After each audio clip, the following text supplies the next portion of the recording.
There is a room somewhere in the world where the past refuses to stay quiet. It is a climate-controlled room, the kind where the air itself feels curated, where the light is filtered to a pale amber that does not fade what it touches. In the center of that room, behind a panel of conservation glass, rests a document. It is not large. It would not command your attention if you passed it on the street. But sit with it long enough, and something begins to feel wrong. Not wrong in the way of a forgery or a fraud, wrong in a deeper, stranger way. Wrong the way a shadow is wrong when there is no object to cast it. The document is real. That much is not in dispute. Museums have authenticated it. Conservation specialists have dated it. The clay, the papyrus, the inscribed stone. The material itself has been subjected to every modern test available, and every test has returned the same verdict: ancient, genuine, undisturbed. Historians cite it. Scholars reference it in footnotes and in the bodies of serious academic papers. Other treaties, written after it, mention its terms as precedent. It exists in the record the way a mountain exists in a landscape, unmistakably, as a fixed point from which other measurements are made. And yet the civilization that signed it cannot be found. Not misplaced, not underrepresented, not obscured by time or lost to fire or flood or conquest. Those things happen to historical records, and historians have learned to account for them, to read around the gaps, to reconstruct presence from partial evidence. This is different. This is an absence so complete, so structurally consistent, that it begins to look less like accident and more like intention. The culture that appears on this document, named, titled, formally represented, their territorial claims described in the careful legal language of ancient diplomacy, leaves almost no continuous trace in any archaeological or anthropological record before, during, or after the moment of signing. No successor state claims descent from them. No rival power boasts of defeating them. They do not appear in the decline and fall narratives that end most ancient civilizations. They simply stop being mentioned, as if someone reached into the record and removed them the way you remove a word from a sentence, cleanly, leaving the surrounding text intact enough that the gap is easy to overlook. The artifact's surface is marked with symbols arranged in columns, the physical grammar of ancient bureaucracy. There are names. There are territorial boundaries described in the language of the era. Rivers as borders, mountains as walls, the sun and stars invoked as witnesses. There are seals pressed into the medium, each one a small world of iconography. And there, among the seals of known, documented, verifiable civilizations, empires whose capitals have been excavated, whose languages have been decoded, whose kings we can name and date, there is another seal, belonging to someone else, someone we cannot place. This is not a mystery that historians have overlooked. The anomaly has been noticed, debated, marginalized, revisited, and debated again across generations of scholarship. What has changed is the weight of the tools now being brought to bear on it. Genetic analysis, computational linguistics, network archaeology, the cross-referencing of records never previously examined side by side. And as those tools have been applied, the mystery has not shrunk, it has grown. What looked like an oversight is beginning to look like a story, a very long story. One that starts here, with a document that should not exist, and ends somewhere that will take the full length of this telling to reach. Before we can ask who signed this treaty, we must ask something more fundamental. What kind of world would need it? The ancient world in the period this document describes was not peaceful, and it was not simple. It was a world of cascading pressures, climatic shifts that pushed populations into new territories, the rise of palace economies that created both wealth and dependency, the collapse of older orders that had provided stability and the vacuum left in their wake. Great powers circled each other with the wariness of animals that are too evenly matched to fight but too ambitious to retreat. Between them, smaller peoples moved, traded, migrated, and tried to survive the grinding of forces larger than themselves. Into this world, the treaty was born. And to understand what the treaty was, we need to understand what treaties meant in this era, not just politically, but existentially.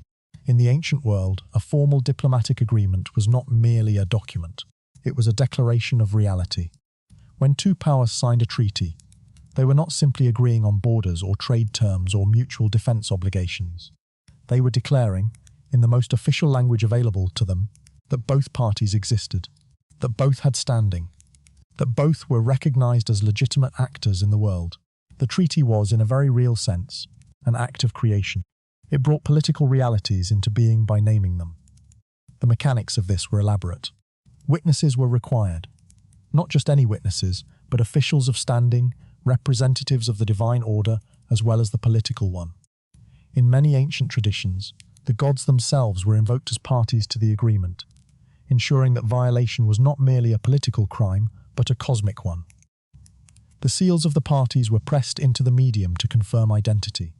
Copies were made and deposited in the temples of each signatory, placing the agreement under divine protection. And the language used was formulaic, precise, developed over generations of diplomatic practice. Language that carried legal weight, not just in the courts of men, but, it was believed, in the court of heaven. To be named in this language was not trivial. It was recognition of the deepest available kind. You existed because the most powerful entities in the known world had written your name in a context where names were binding. Your territories was real because the language of the treaty made it real. Your sovereignty was acknowledged because sovereignty in this system was a function of acknowledgement. The treaty named several parties. Among them are civilizations we know well. Powers whose capitals have been excavated down to their foundations, whose languages fill museum cases, whose histories we can trace across centuries with reasonable confidence. These are the anchors of the document. They give it weight, context, and credibility. They are the reason we take it seriously at all. And then there is the other signatory. They appear with full diplomatic formality. They have a title. They have a territorial claim, described with the same careful language used for the other parties. Their seal is present. Their witnesses are listed. Nothing in the document's treatment of them suggests they are anything other than a full and equal party to the agreement. But among all the powers represented at this ancient diplomatic table, one stands entirely apart. Not because of its strength, not because of its prominence, but because of its silence in every record that came after. The known powers left behind the evidence of everything they did. The wars they won, the temples they built, the harvests they recorded, the gods they praised, the enemies they cursed in stone. They left the exhaust trail of human civilization. Messy, abundant, impossible to mistake. And the mystery culture left almost none of it. Which makes their presence in this document not just unusual, but almost incomprehensible. To appear with the full diplomatic standing of a great power in a witnessed, sealed, divinely guaranteed treaty, and then to produce almost no independent record of your own existence. That is not how civilizations behave, unless they are not, in the conventional sense, a civilization at all. Among all the powers at this table, one stands apart, not because of its strength, but because of its silence in every record that came after. Here is the specific shape of the anomaly, stated plainly. The signatory in question appears in the document with complete diplomatic formality, title, territorial claim, witness signatures, and a seal pressed with evident care, and then vanishes from the historical record almost entirely within a generation. Not through conquest. No neighboring power records a military campaign against them or celebrates a victory over them. Not through assimilation, which typically leaves traces. Loan words in the absorbing language. Hybrid material culture in the archaeological record, at least the occasional reference to where a population came from before it became something else. Not through natural disaster, because natural disasters of sufficient scale to erase a documented civilization leave geological evidence, and the geological record of the region shows nothing of the kind in the relevant period. They simply stop appearing. The absence accumulates across source types, with a consistency that becomes impossible to attribute to coincidence. The palace inventories of neighboring powers, meticulous records that track the movement of goods, people, and political entities across the region. Stop noting them. The diplomatic correspondence archives, which document every significant actor in the region's political life for the period both before and after the treaty, contain no follow-up references to this signatory. The religious texts of neighboring civilizations, which regularly invoke the names of surrounding peoples in ritual contexts, fall silent about this particular group at the same point. And the trade records, the most promiscuous of all ancient sources, the least selective about who they mention, because their only concern was the movement of goods. The trade records, too, fall quiet. Historians have a word for something that appears in one source and nowhere else. They call it a hapax, from the Greek, meaning something that occurs only once. The mystery culture is, in the most technical sense, a historical hapax. They appear here, fully formed, fully represented, and then they do not appear again in any continuous, unambiguous record. The first person to articulate this suspicion with rigour was not a modern scholar. The observation appears in the marginal annotations of a medieval manuscript, a secondary text, a commentary on a commentary, the kind of document that survives only because someone thought it worth copying without fully understanding why. In those margins, in a hand tentatively dated to the 11th or 12th century, someone wrote a question. They were reading a classical text that referenced the ancient treaty, and they stopped at the point where the mystery culture was mentioned, and they wrote, in the cramped shorthand of a scholar working fast. Who are these people, and where did they go? That question, asked in a margin nearly 1,000 years ago, is the question this documentary is still trying to answer. And the fact that it has remained unanswered for this long tells us something important. Whatever happened to this culture, the disappearance was thorough. The absence is real. But absence alone proves nothing. To understand what was truly lost, we must first ask whether this culture was ever truly there. Somewhere in the region where this culture was theoretically based. A region described in the treaty's territorial language with the geographic precision of the era. The earth holds its secrets in layers. Each layer is a chapter of time compressed into soil and stone, and archaeologists read those chapters the way a careful reader approaches a dense and difficult text. Slowly, attending to every word, knowing that a single missed detail can overturn an entire interpretation. The excavations began in the modern sense during the 19th century, when European scholarship turned its attention systematically to the ancient Near East and the broader Mediterranean world. Teams arrived with the tools and the confidence of an age that believed the past could be recovered if you dug for it with enough determination. They worked in the heat, in the dust, in the particular silence of a landscape that has been waiting a long time to be asked its questions. And they found things, remarkable things. The remains of habitation going back thousands of years, layer upon layer, each stratum telling part of a story whose full text had never been assembled. But in the region corresponding to our mystery culture's described territory, something unusual began to emerge from the soil. Not the absence of human presence. There was plenty of evidence for that. People had lived here. They had built structures. They had buried their dead. They had made pottery and tools and jewellery and all the physical apparatus of a functioning human community. The evidence of life was abundant. What was absent was the category. The things being found did not fit neatly into any known archaeological tradition. The pottery bore the surface characteristics of regional styles, but carried markings that matched no documented decorative language.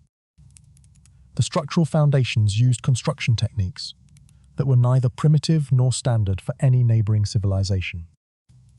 The burial sites showed funerary practices that combined elements from several surrounding traditions, without precisely matching any of them, as if the people burying their dead were drawing on a shared regional vocabulary, while arranging it in a syntax no one had taught them. This is more unsettling than finding nothing at all. If there had simply been nothing, bare earth where the treaty claimed a civilization stood, archaeologists could have concluded that the treaty was wrong, or the location had been misidentified, or the culture had simply left no physical trace. But the material culture was there, demonstrably, repeatedly, reproducibly there. It just refused to belong anywhere. Every time researchers tried to classify what they were finding, they ran into the same wall. The artifacts were real, but the civilization they pointed toward was unknown.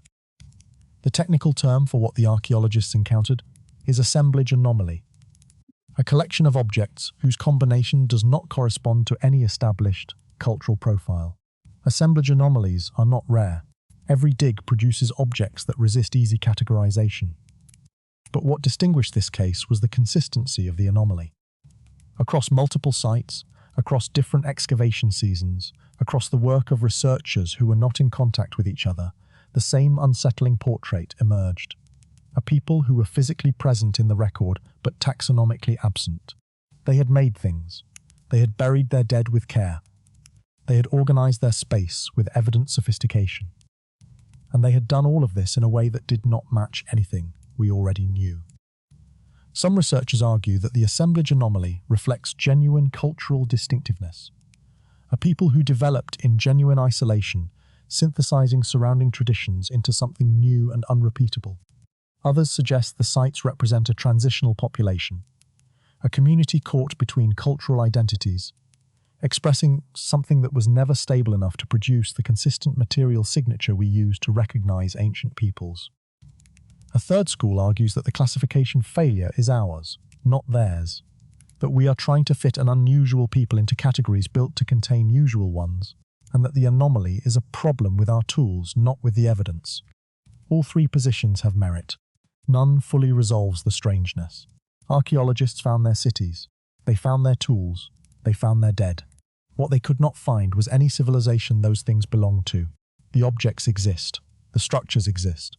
But objects do not sign treaties. People do. And these people had a language. Language is where identity lives most stubbornly.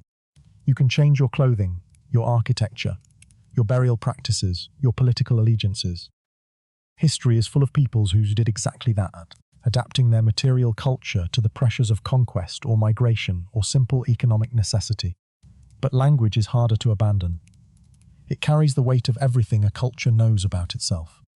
It encodes the world in its grammar, stores memory in its vocabulary, and transmits identity across generations through the simplest act of speaking.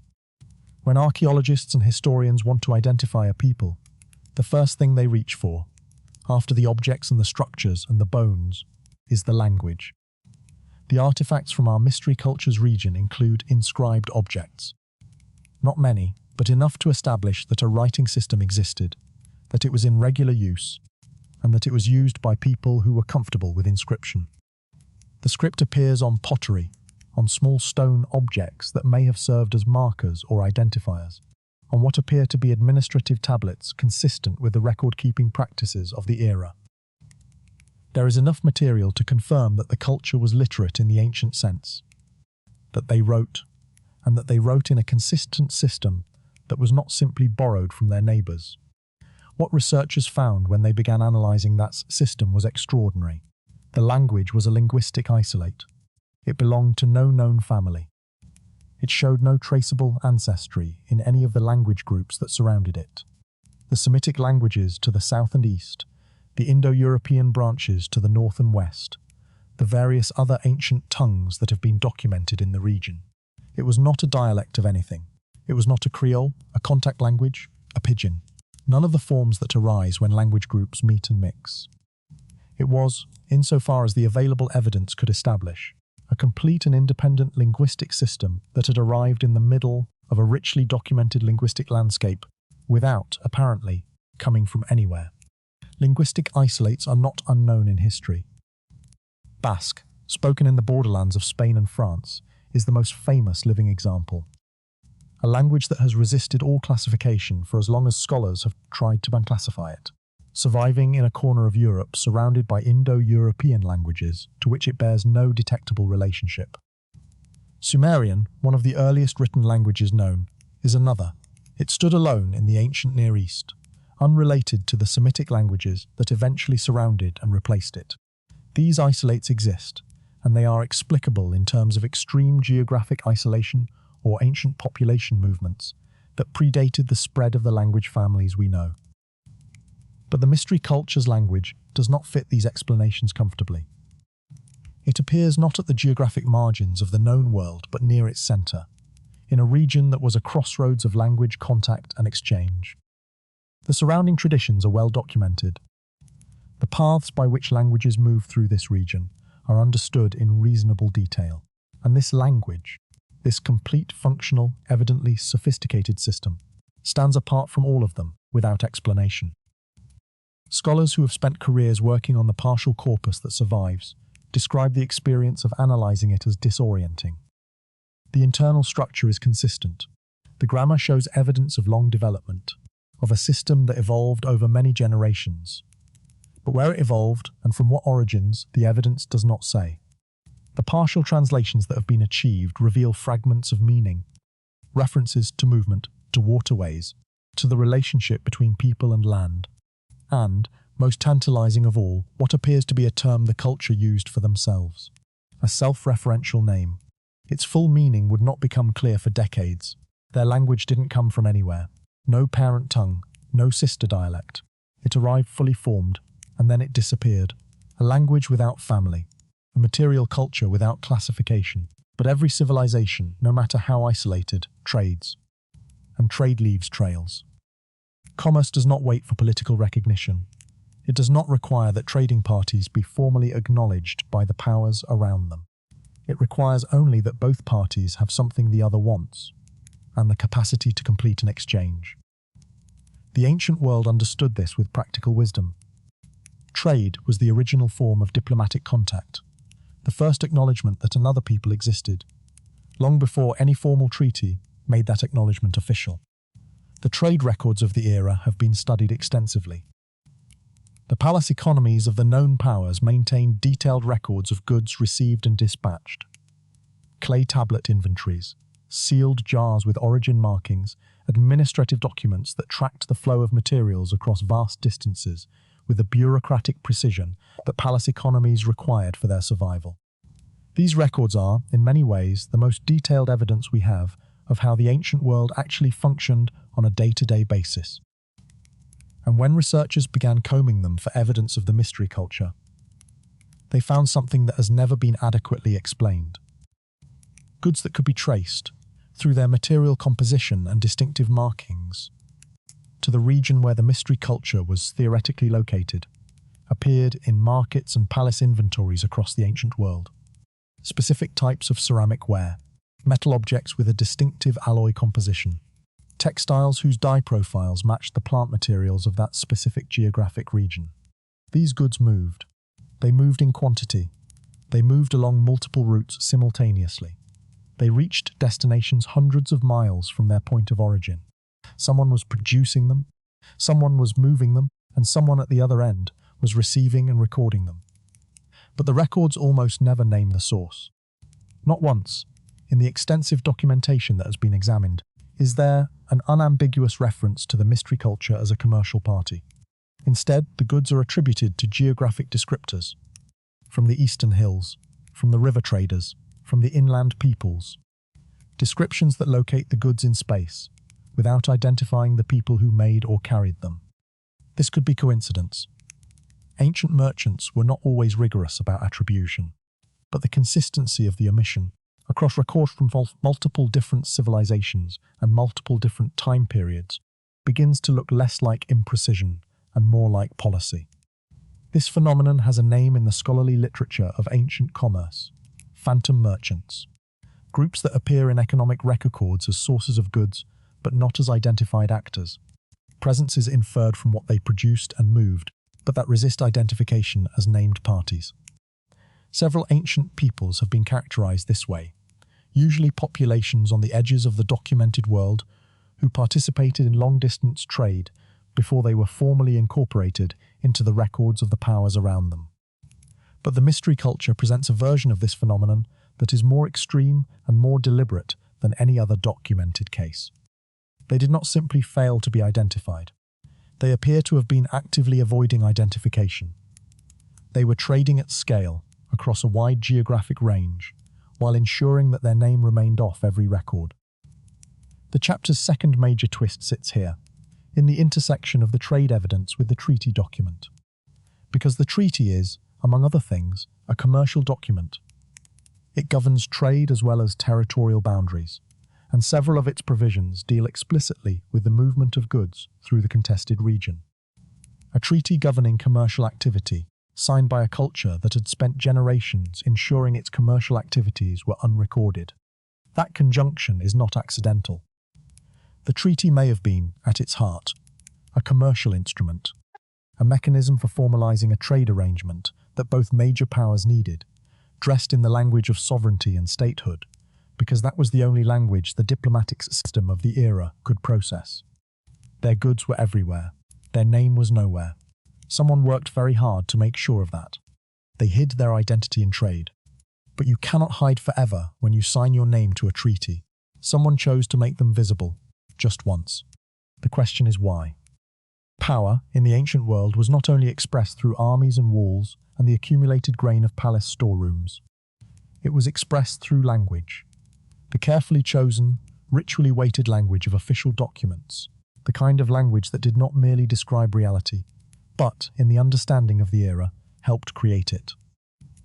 When ancient empires communicated with each other, they were not simply exchanging information. They were performing the world into a particular shape.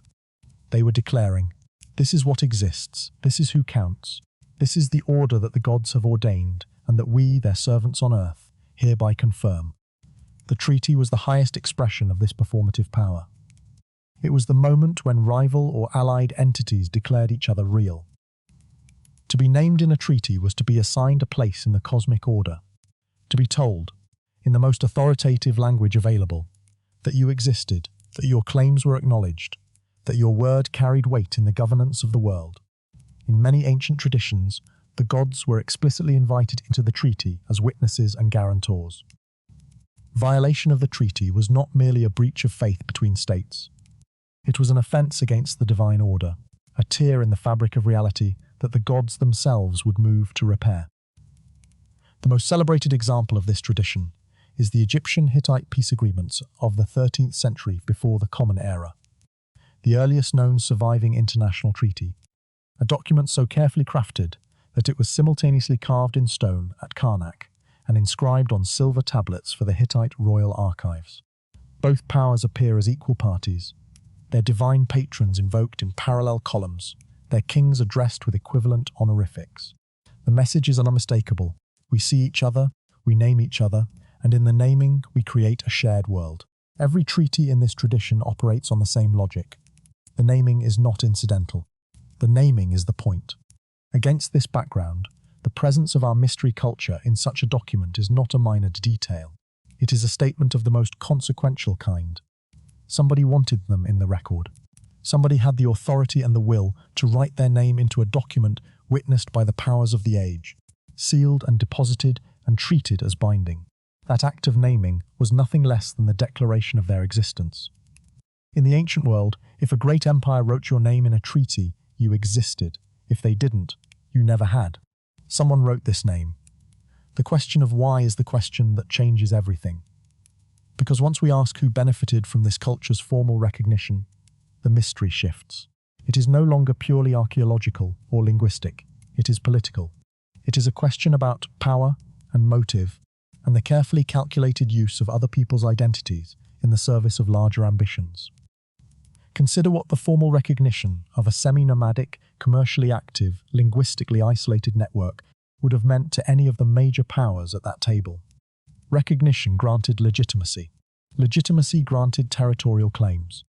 Territorial claims, in the legal political framework of the era, created a recognized buffer, a space that no rival power could legally claim without violating a witnessed, divinely guaranteed agreement.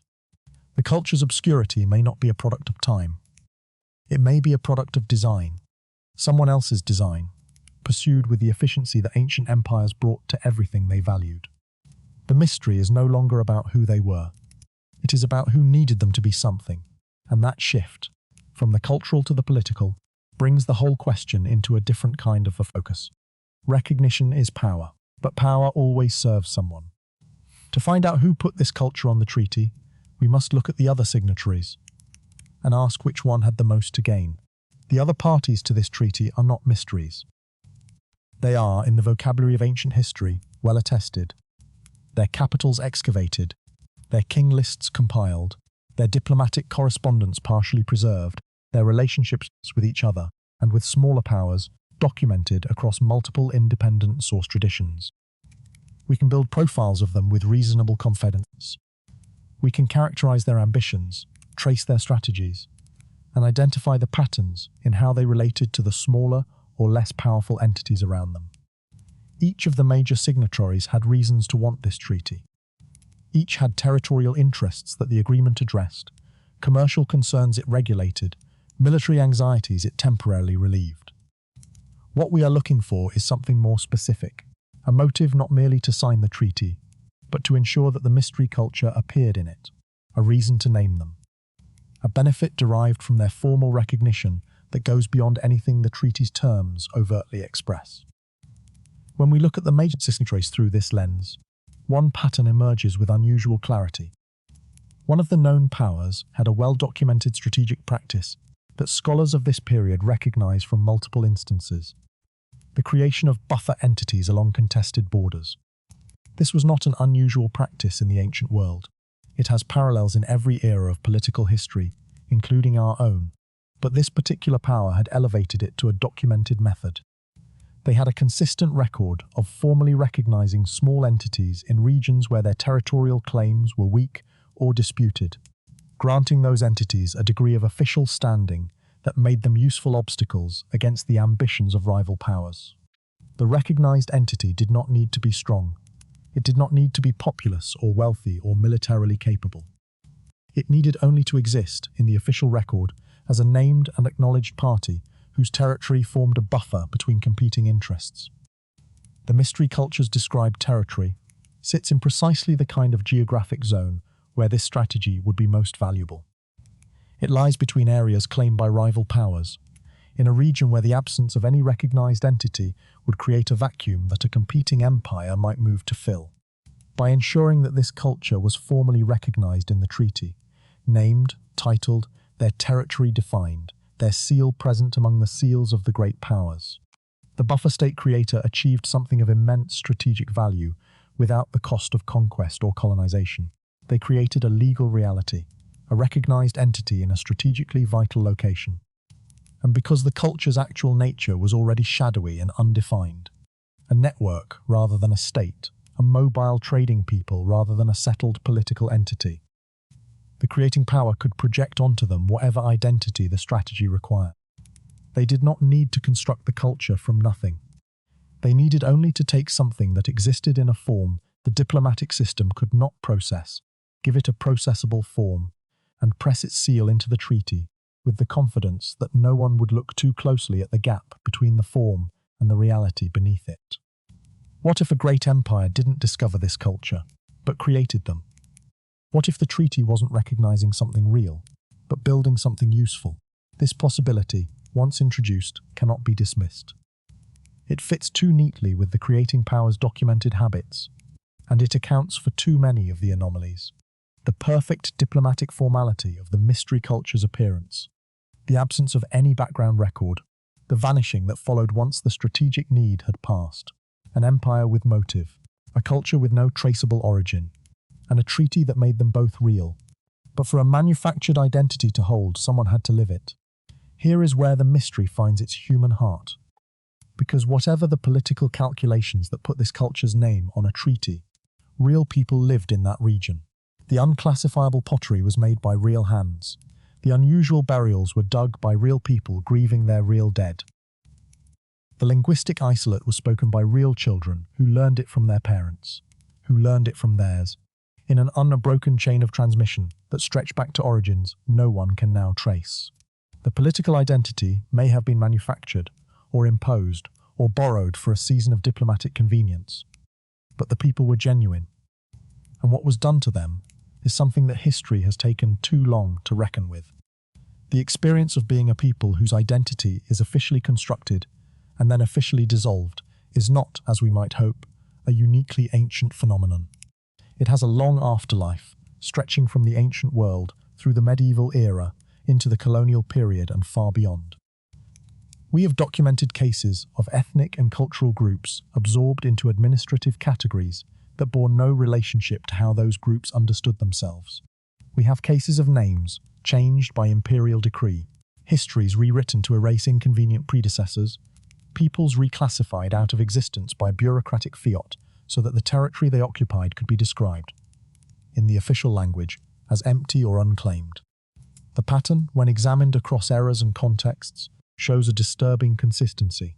It does not require malice in the individual actors who execute it.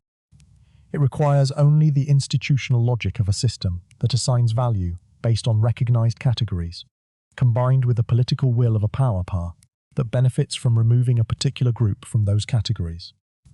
The actors involved do not need to think of themselves as performing an erasure. They need only process the paperwork, update the administrative designations, and write the new official descriptions that leave no room for the group being removed. What happened to the mystery culture appears to belong to this pattern, and for it, a phrase suggests itself, one that does not appear in any ancient text but fits with uncomfortable precision: administrative disappearance. They did not stop existing. They were stopped from being named. The empire that had found them useful, that had pressed their seal into the treaty alongside the seals of great powers, simply stopped including them in the official record once the strategic need had passed. No conquest, no defeat, no documented catastrophe, just the quiet bureaucratic cessation of acknowledgement. And without acknowledgement, in a world where official language created reality, they ceased to exist in the only sense that would have mattered to the powers around them. The tragedy in this is not abstract. Consider what it means for an actual community of people living in an actual landscape to be officially designated as non-existent. The trade routes they had maintained for generations now pass through territory that belongs to someone else. The seasonal patterns of their movement, once accommodated by the surrounding powers, as the habits of a recognized entity, become trespass. The language they speak, the practices they maintain, the internal coherence that defines them as a people to themselves. None of it grants them any standing in a world where standing requires a name in a document, and the document no longer carries their name. Empires can erase a name from a treaty. They cannot erase the people who bore it, but they tried. And the extraordinary fact, the fact that will carry us through the rest of this telling, is that they did not entirely succeed. The people were erased from the records of the powerful. But the powerful are not the only ones who keep records. Somewhere in the margins of history, these people left their own trace. Every great library has a shadow library. It is not a place, it is a condition. It exists in the margins of official documents, in the personal correspondence of merchants who had no reason to lie, in the folk tales told by people who had no reason to remember accurately, but who remembered anyway, with the stubborn fidelity of communities that know their own experience is not being written down anywhere else. The Shadow Library is the record of everyone the official record chose not to include, and it is, for the historian who knows how to read it, often more revealing than the archives where the powerful preserve their own self-image. Official records, the king lists, the temple inscriptions, the diplomatic correspondences of palace economies are, without exception, acts of power. They record what those in power determined was worth remembering, in the form those in power decided was appropriate, for the audiences those in power imagined. This is not a criticism of ancient record keepers. They were doing what all record keepers do, in every era, making choices. The problem arises when we treat those choices as neutral, when we read official records as if they were simply reporting reality, rather than constructing a particular version of it. The official record of the ancient world is an extraordinary document of human achievement. It is also a document produced by palace economies with specific ideological interests, by temple bureaucracies with specific cosmological commitments, by scribal traditions trained to record certain kinds of information and ignore others. Into the gaps left by those choices, the unofficial record flows. It is a different kind of document, inconsistent, fragmented, not organized by a single authority with a single agenda. It survives not because anyone deliberately preserved it, but because it was embedded in things that survived for other reasons. The lining of a jar, the back of a wall inscription, the colophon of a text whose main content no one thought to copy. It is the record of people going about the ordinary business of living in a world that the official record was not interested in documenting accurately. When researchers working on our mystery culture began looking for them in unofficial sources, they found something remarkable. Not one source, not a single smoking gun reference. They found a cluster, a diffuse, geographically distributed, temporally spread set of references in unofficial documents from multiple surrounding civilizations, all pointing toward the same unnamed group. A merchant letter from one archive described trading partners to whom to submit assigned no official name, but whose location, goods, and unusual language matched the mystery culture's profile. A religious text from a neighboring tradition referenced a ritual practice consistent with the archaeological evidence from the mystery culture's region. An agricultural record from a palace economy noted the arrival of seed varieties attributed to vague geographic description rather than named source. None of these references is conclusive on its own. Each one, individually, could be coincidence or ambiguity. But read together, with the attention the shadow library demands, they describe the same people. None of these references use the same name for the group they are gesturing toward. This is, itself, revealing. It means the culture was known to multiple surrounding peoples, but under different designations. Called by geographic description here, by a trade category there, by a vague ethnic marker somewhere else. The absence of a consistent name is not evidence that these references describe different peoples. It is evidence that the one people being described was known to the world around it, in a form that the world's record-keeping systems could not accommodate. The powerful write history, but the powerless annotate it. And annotations, it turns out, are sometimes the only truth that survives. The margin references exist. The question is what they say, and whether what they say matches what the treaty claims. Because in one critical respect, the two sources violently disagree. The evidence does not agree with itself. This is the most intellectually honest thing that can be said about the current state of research into this mystery. And it is also the most important. Inconsistency in the evidence is not a reason to give up. It is a clue. The shape of a contradiction, which sources disagree on what points and with what degree of specificity, tells the careful analyst something that consistent evidence cannot. It tells them where the friction is, and friction, in historical research, almost always marks the point where human agency was at work. The unofficial sources that reference our mystery culture paint a picture that is, in several respects, incompatible with the portrait implied by the treaty. That the treaty suggests a settled, territorially defined, politically organized entity, the kind of group that can make and keep diplomatic commitments, that has a fixed location, a governing authority, a representative capable of signing on behalf of a defined constituency. The unofficial sources suggest something far more fluid, a semi-nomadic network of communities sharing cultural practices and language, but without centralized governance or fixed borders.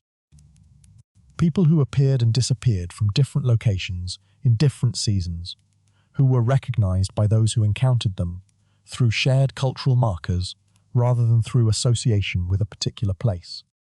These two descriptions are almost mutually exclusive. A semi-nomadic network cannot simultaneously be a settled state with defined borders and a centralized government capable of treaty-making. The gap between them is not a small discrepancy that careful interpretation can bridge. It is a fundamental contradiction that demands explanation. Either the treaty is misrepresenting the culture's political character, perhaps constructing it, as we have already suggested, for strategic purposes, or the unofficial sources are fragmentary and misleading, describing only part of a more complex reality. A third possibility, which the evidence permits without definitively supporting, is the most unsettling of the three. What if both descriptions are accurate, but not simultaneously? What if the unofficial sources are capturing this culture in its natural state? Fluid, mobile, networked. Without the fixed institutional character that ancient record keepers looked for when they tried to categorize peoples. And the treaty is capturing them in a moment of imposed or temporary political cohesion. What if someone, for the duration of the treaty's negotiation and signing, gave this network the form of a state? Provided them with a territory, a title, a formal representative, the institutional trappings of sovereignty. And then, when the treaty was concluded and the strategic need had passed, allowed them to revert to their natural form. If this is what happened, then the contradiction between the two source traditions is not a problem to be solved. It is the evidence. It is the record of what was done. The treaty and the unofficial sources describe the same people at different moments. One moment curated for diplomatic consumption, one moment observed in ordinary life.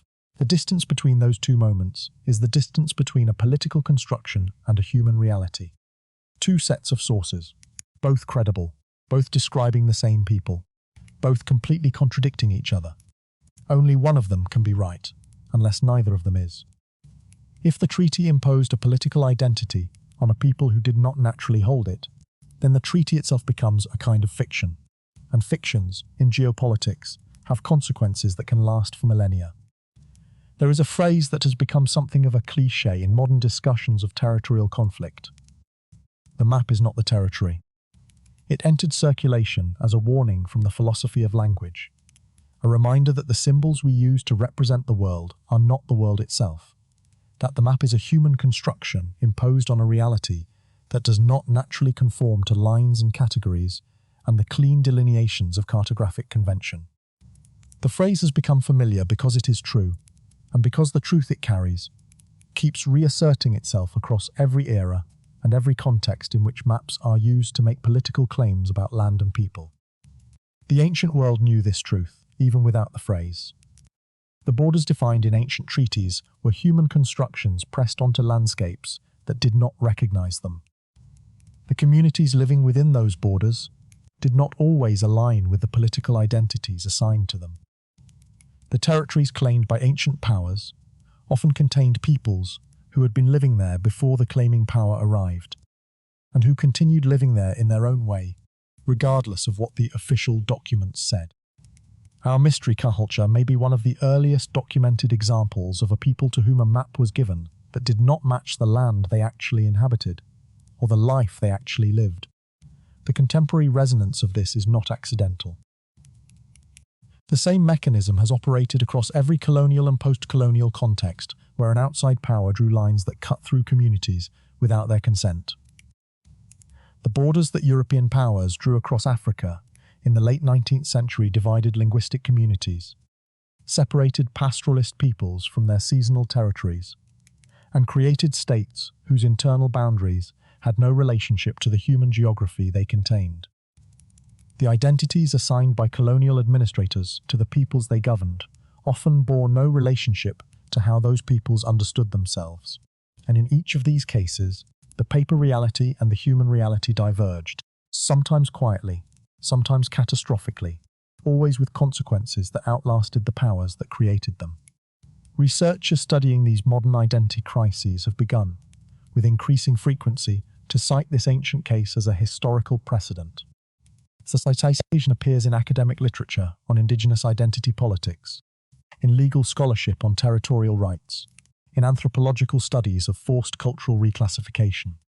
The culture that technically never existed has quietly entered a very contemporary debate.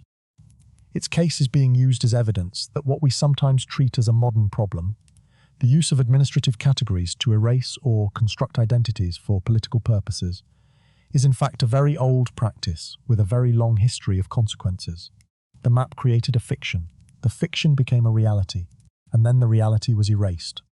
But the people inside it remained, carrying a language, a set of practices, a sense of themselves that no administrative reclassification could fully extinguish. They drew a line around people who had never lived inside a line.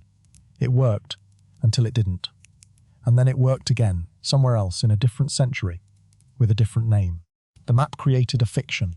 The fiction became a reality, and then the reality was erased.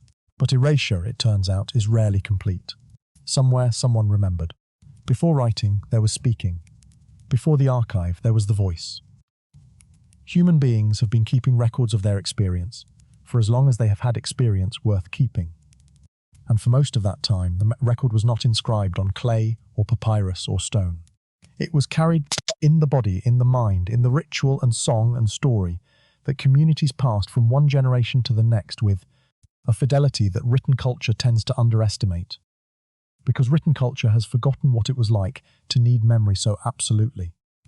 The field of oral history has spent the last century arguing for the evidentiary value of traditions that academic scholarship long treated as unreliable, as myth, as folklore, as the contaminated product of a telephone game played across centuries. The argument has been substantially won, not through theoretical assertion, but through repeated empirical confirmation. Aboriginal Australian traditions describe coastlines submerged by rising sea levels at the end of the last ice age.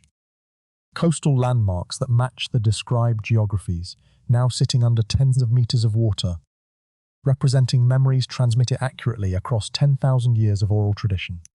The geographical information in Homer, once dismissed as literary invention, has been corroborated by excavation at enough specific points that scholars now treat the epics as evidence, however mediated, of actual Bronze Age geography.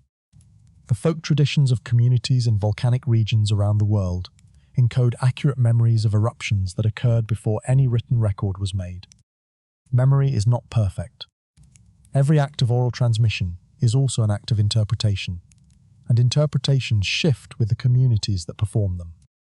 But the core of a tradition, the structural information at its heart, can survive with remarkable accuracy when the community that carries it has strong reasons to preserve it. Communities that have been displaced, marginalized, or stripped of their official histories have particularly strong reasons. When the official record does not carry your story, you carry it yourself. In the region associated with our mystery culture, ethnographic surveys conducted during the 19th and 20th centuries recorded a cluster of oral traditions that had never been systematically examined through the lens of the treaty mystery. These traditions, collected from several different communities living in and around the described territory, shared a common theme: a memory of an ancestral people who had once lived differently, who had moved between places rather than staying in one, who had spoken a language that no one around them understood, and who had, at some point in the deep past, become something else, absorbed, scattered, folded into the communities that surrounded them, without entirely disappearing. The traditions did not present this as history. They presented it as myth, as the kind of origin story that communities tell about themselves when they want to explain why they are the way they are. But the details were not vague in the way myths are often vague. The described nomadic patterns matched what the archaeological evidence had established. The described linguistic isolation matched what the script analysis had confirmed. The described trade practices matched what the phantom merchant records had suggested. And the described transition, the moment when this people became something else, corresponded, in the loose chronology of oral tradition, to the same period when the mystery culture's name disappeared from the official record. The correspondences were too specific to be coincidental and too consistent across independent source traditions to be dismissed as contamination from a single shared text. Oral tradition preserved what the archive erased. The communities carrying these stories did not know they were preserving historical evidence. They were simply doing what communities do, telling the stories that explain themselves, handing language and memory to their children in the only way available to them. The archives forgot them. The empires erased them. But somewhere, a grandmother kept telling the story. And that story, passed down for 3,000 years, is still being told today. Memory survived in stories. But stories change. To know what is memory and what is myth, we need a translator. Someone who spent their life standing at the border between the two. Every great historical mystery has a human protagonist. A researcher who decided, often against the advice of their peers and the logic of their career, that a particular question was worth pursuing past the point of professional comfort. These figures are not always easy to recognize in the moment. They tend to look, to their contemporaries, like people who have misallocated their attention, who have devoted serious scholarly resources to something that the field consensus has already implicitly decided is not worth the investment. They become heroes of the discipline. When they become heroes at all, only in retrospect. The person who made the connection between the ethnographic oral traditions and the treaty mystery was a scholar who had spent her career at the unfashionable intersection of oral history and ancient Near Eastern studies. She had begun her professional life skeptical of oral tradition as historical evidence, trained in the rigorous positivism of her discipline to treat only inscribed, authenticated, archaeologically contextualized material as reliable. Her early work was careful, methodologically conservative, well received in the narrow circles that cared about such things. She did not think, when she first encountered references to the treaty mystery in a footnote in someone else's paper, that it was significant. She filed it away and went back to her own work. But the footnote stayed with her. It had the particular persistence of an unanswered question that has found the right mind to haunt. Over years, without quite deciding to pursue it formally, she found herself accumulating material. A reference here, an anomaly there. The ethnographic surveys, which she read initially for unrelated reasons. The trade records with their conspicuous omissions. The archaeological assemblages that no one had been able to classify. Each piece, encountered separately, seemed minor. Together, they were building something she could not yet name, but could feel taking shape. The moment her work became something different from background curiosity was the moment she placed the description of the mystery culture's language, the linguistic isolate, the unclassifiable script, against a phonological fragment she had found in one of the ethnographic collections. The fragment was small. It was a single term preserved in a ritual context, whose meaning the community had long since forgotten. But the sounds, the phonemic structure, the arrangement of consonants and vowels, they were consistent with what the linguistic analysis of the treaty artifacts had established. She was not certain. She was not close to certain. But she was interested in a new way, a new interest, in a researcher of her training and persistence, is not a casual thing. She spent the next decade testing the connection with the rigorous honesty of a scholar who knows that wishful thinking is the enemy of good history. She tested it against every alternative explanation she could construct. She invited colleagues to challenge her methodology. She published her preliminary findings in forms designed to attract criticism rather than acceptance. And at every stage, the connection held. She spent 30 years asking a question nobody thought was worth asking. Then she found the answer, and wished briefly that she hadn't. 30 years of listening, and then, in a field survey that almost didn't happen, she heard something that stopped her completely. The survey almost did not happen. Funding had been delayed. The community's permission had taken longer than expected to obtain. A logistical problem had nearly derailed the entire fieldwork season. She had considered postponing it by a year, and the bureaucratic machinery of academic fieldwork had very nearly made that decision for her. But the survey went ahead, in a season that was drier than expected, in a community smaller than the records had suggested, and on an afternoon that she later described as unremarkable in every respect except for what she heard. The community was performing an agricultural ceremony. It was the kind of seasonal ritual that communities in agricultural regions have practiced across millennia. A formal acknowledgement of the relationship between the community and the land it depends on. She was present as an observer.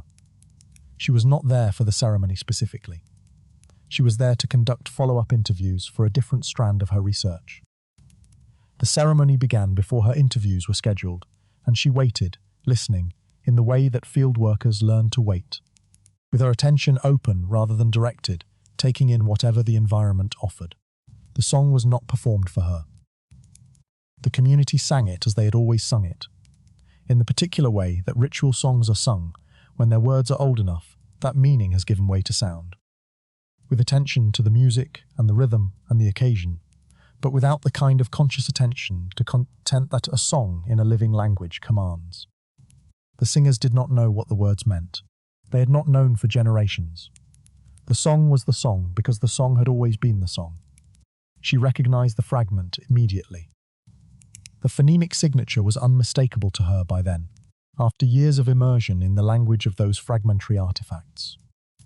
And as she listened, she heard, embedded in the agricultural ceremony of a living community, the preserved phonological remains of a language that had not been spoken with full comprehension for over 2,000 years. She heard, carried in a song whose meaning had been forgotten, what appeared to be the name this culture had used for themselves. The forensic linguistics work that followed was painstaking and deliberate. Phonemic analysis, semantic reconstruction using the partial written record as a decoding key, peer review by scholars who were not predisposed to confirm the finding and were actively looking for reasons to reject it. The process took years. The conclusion, when finally published, was measured in its language, as serious scholarship demands. But what it said, in its measured language, was this: the term preserved in the agricultural song is consistent with the self-referential term documented in the inscribed artifacts of the mystery culture. The probability of this consistency being coincidental is extremely low. The name had survived. And when the name was finally fully translated, when the semantic content of those preserved sounds was recovered, it carried a meaning that was not triumphant or defiant, in the way we might hope the recovered name of a lost people would be. It carried a meaning that suggested these people had known, perhaps earlier than we might wish, what was coming. For 2,000 years, A living community sang a name without knowing what it meant. And when the meaning was finally understood, it became clear they had been singing a goodbye.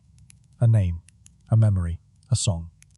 These are small things to survive on, but survive they did. And wherever a name survives, the possibility of identity survives with it, which made them dangerous. There is a difference between being forgotten and being made to be forgotten. Forgetting is passive, the natural attrition of time, the accumulated accidents of fire and flood, and the decay of organic material, the simple human tendency to stop recording what no longer seems relevant. Being made to be forgotten is something else entirely. It requires effort. It requires decision. It requires the sustained application of institutional power in the service of a specific outcome. The removal of a people from the record so completely that the removal itself is difficult to detect. The distinction matters because the evidence, when examined with appropriate care, does not support the passive explanation. If this culture had simply been forgotten in the ordinary way of things, if they had faded from the record through the normal processes of historical attrition, the pattern of their disappearance would look different.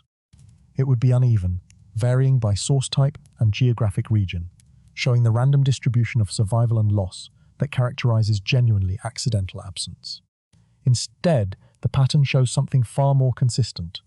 A systematic decline in references across multiple independent source traditions, concentrated in a specific period, leaving behind a shape of absence that is too clean, too complete, too simultaneous across too many different record types to be explained by accident.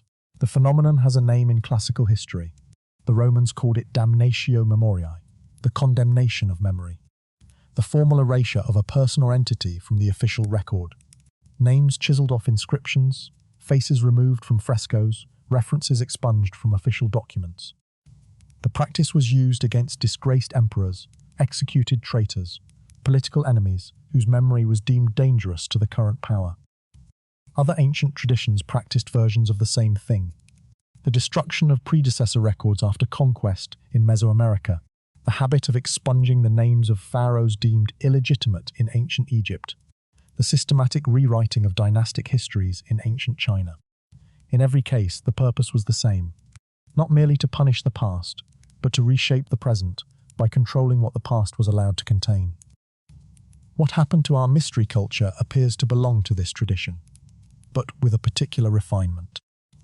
Unlike the Roman version, which announced itself through visible erasure, the removal of this culture from the record was designed not to be noticed. The inscriptions were not chiseled. The references were not struck through. Instead, the culture was simply unnamed. Where their name would logically appear, geographic descriptors were substituted. Where their presence would be expected, it was omitted without comment. The strategy was not destruction, but displacement, making it possible for anyone who read the record without specific attention to the gap, to pass over the absence without registering it. History isn't just written by the winners, it's edited by them. And the most efficient edits are the ones you cannot see. The pattern of erasure is clear. But patterns don't erase themselves. They require actors, decisions, and resources. Someone gave the order. The question is who, and more importantly, why then? The distribution of references to this culture across the historical record, when mapped against time, tells a story in the shape of a curve. There is an early period of genuine obscurity. The culture does not appear in the record, because no source tradition has yet thought to include them, consistent with their apparent preference for commercial invisibility. Then there is the treaty, which represents the single most explicit and formal mention in the entire record. The moment of maximum visibility, maximum official acknowledgement. And then, over the decades following the treaty, the reference is thin. Not immediately. There is a transitional period when the culture can still be glimpsed in unofficial sources, when the geographic descriptors that replace their name are still specific enough to be recognizable as references to the same group. And then, within a period researchers have been able to narrow to approximately a generation after the treaty's signing, the references effectively stop. The dating of this transition is significant because it allows us to locate it within a known historical sequence.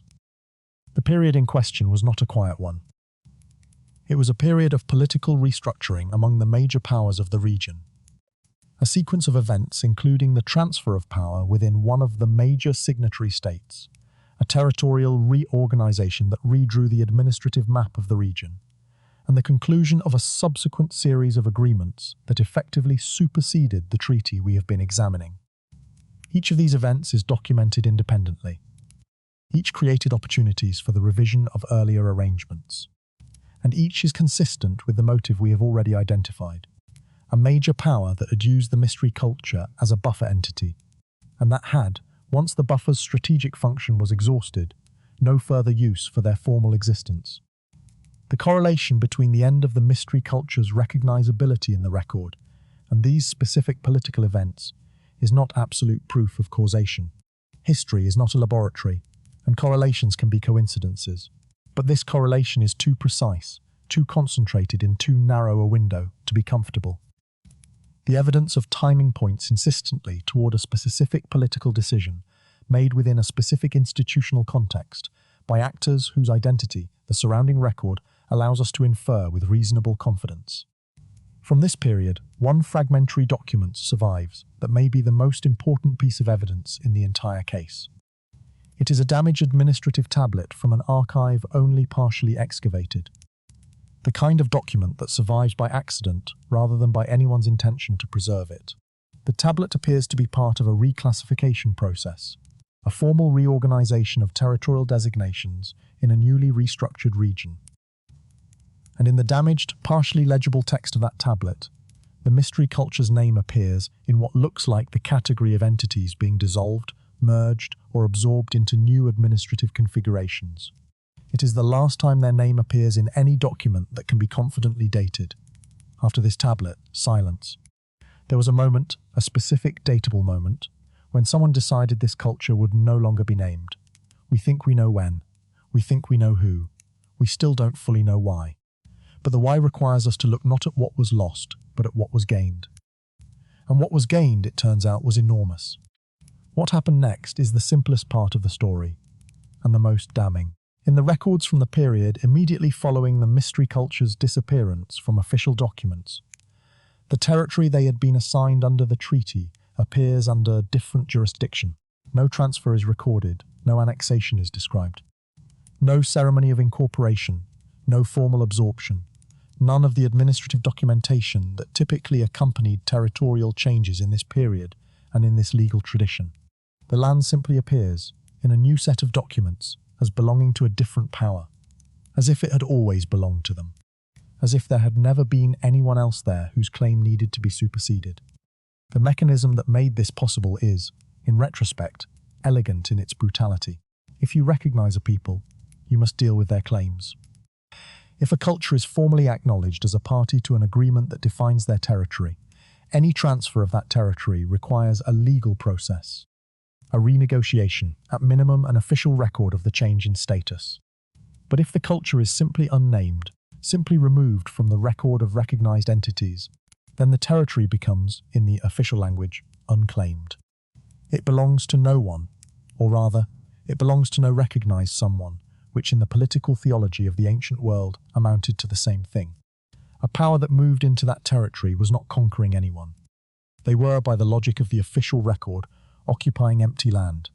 This is a pattern with a very long and very ugly future. The legal concept that makes it possible, the principle that land belonging to no recognized people can be claimed by any recognized power, eventually acquired a Latin name in the colonial era, terra nullius, empty, earth. The doctrine was used to justify the seizure of lands inhabited by millions of people across the Americas, Australia, Africa, and Asia, on the grounds that those people did not hold their land in a form that European legal systems recognized. The people were there. They had been there for generations, for centuries, for millennia, but they were not named in the right documents, by the right authorities, in the right language. And without that naming, the doctrine said, their land was empty. What makes our ancient case significant in this broader context is the possibility that it represents one of the earliest documented deployments of this logic. Not the last gasp of a dying practice, but the early expression of a template that would be reused, in various forms, across the full span of recorded history. They didn't need to conquer this culture, they just needed to stop writing their name. And without a name, the land became empty, on paper. The people remained, of course. They always do. Changed, dispersed, forced into new configurations by the pressures of a world that had stopped acknowledging them. But present, stubbornly, indelibly present. Land was taken, identity was erased. But the people remained, and what happened to them next is perhaps the strangest chapter of all. After the official erasure, there were still people. This is the fact that the political calculations of ancient empires consistently failed to fully reckon with. And it is the fact that makes the history of this culture, and of so many others, both more tragic and more hopeful than the record alone suggests. The empire could stop writing the name. It could reorganize the territory, redraw the maps, reissue the administrative categories in ways that left no room for the culture's continued official existence. What it could not do was make the actual human beings disappear. The pottery was still being made by the same hands. The language was still being spoken in the same voices. The trade networks were still operating along the same routes. The official record had changed. The world on the ground had not. The dispersal that followed the erasure appears to have taken several distinguishable forms. One group was absorbed into the administrative structures of the acquiring power. Their specific cultural identity dissolved into the more general category of useful subjects. These were the traders and translators and guides, the people whose skills in moving between different linguistic and cultural worlds had always been their most valuable asset, and who were now that asset in the service of a different master. They appear in subsequent records as individuals identified by function rather than origin, as interpreters, as merchant representatives, as administrators of border regions where their fluency was indispensable. Their origin was not recorded because their origin was not the point. Their utility was. And in being useful, they survived, but they survived as individuals, not as a people. A second group dispersed outward into neighbouring territories, absorbed through the ordinary processes of migration and intermarriage. They appear in the records of neighbouring civilizations as newcomers identified by geographic origin. From the former river territories from the Western Hills, their specific cultural identity dissolved over time into the broader identities of the communities that received them. These are the most completely lost. Their genetic material survives, diffused through populations across a wide region, but the cultural continuity that would allow their descendants to know what they carry is broken.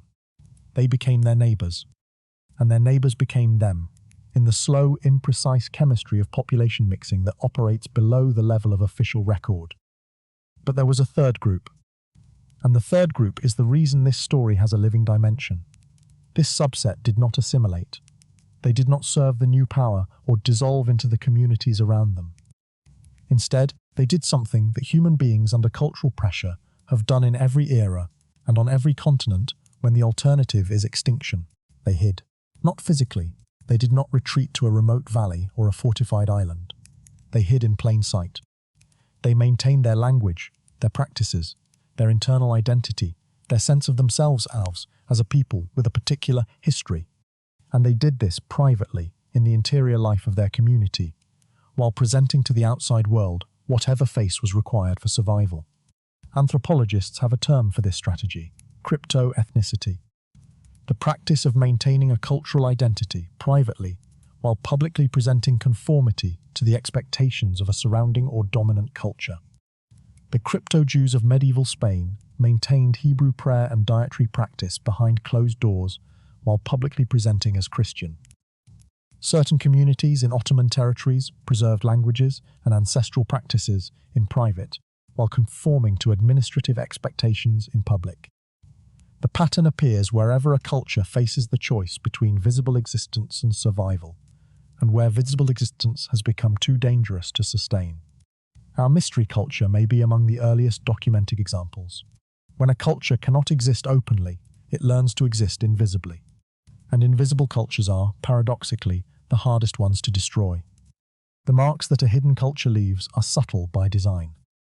People who have decided to survive through concealment are careful about what they make visible, but concealment is never absolute. The habits of a culture run too deep, the aesthetic preferences too thoroughly embedded, the structural patterns too fundamental to daily life to be entirely suppressed, even under sustained pressure. And so the mystery culture left traces, not where official records would look for them, but in the edges and corners of things, in the places where the pressure to conform was lowest and the instinct of the maker could briefly surface. In buildings attributed to the acquiring power and its administrative successors, researchers have identified architectural details that do not correspond to the dominant building tradition, but match, with notable consistency, the practices observed in the unclassifiable sites from the mystery culture's described territory.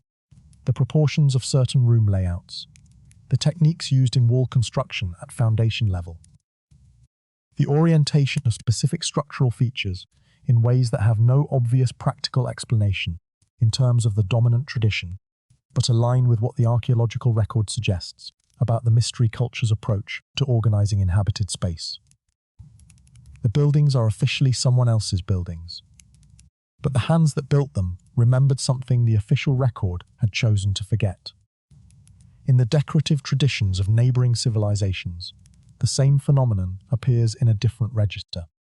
Specific visual motifs, arrangements of geometric elements, particular combinations of animal figures, the use of negative space in ways that were unusual in the dominant aesthetic, appear without obvious derivation from the main tradition and match the limited decorative record recovered from the mystery culture's archaeological sites. These motifs appear and disappear across multiple centuries, surfacing in one tradition and then another, like signals transmitted across distance and time by people who knew that the signal needed to remain deniable. They could not sign their name to their work, so they embedded their visual vocabulary in work attributed to others, and the vocabulary survived because no one thought to look for it.